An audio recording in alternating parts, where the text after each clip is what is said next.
এইটা হইতেছে আমাদের ড্রেন পাম্প। এইটা হচ্ছে ড্রেন পাম্প।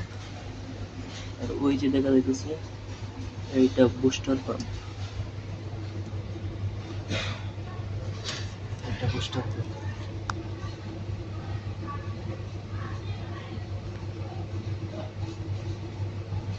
বুস্টার পাম্প, একটা ড্রেন পাম্প। আর এই যে এটা হইতেছে ওয়াশ পাম্প। এটা ওয়াশ পাম্প, মানে ওয়াশিং এর লাইন, পানির লাইন।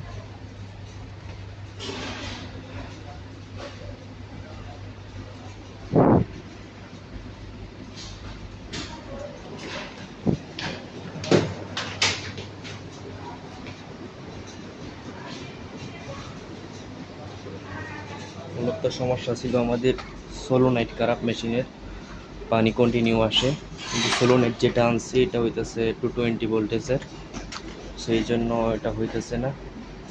মেশিনের সাথে আছিল 24 ভোল্টেজের।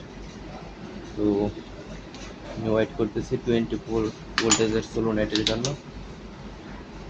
আমার উস্তাদ উনি গেছে নিয়ে আসার জন্য। তো নিয়ে আসলে পরে 24 ভোল্টের যে সোলোনাইট ডিসি ভোল্টেজ ওইটা আমরা ইনস্টল করবো এখানে। 220 এটা অন্য মেশিনের, ভুলবশত এটা নিয়ে আসা হয়েছে। তো আমার ওস্তাদের কাছে চেঞ্জ করে নিয়ে আসবো।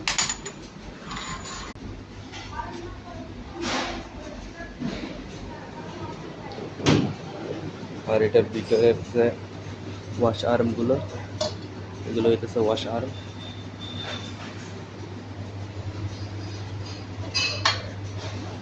এটা পানির জন্য, এটা আবার কেমিক্যালের জন্য।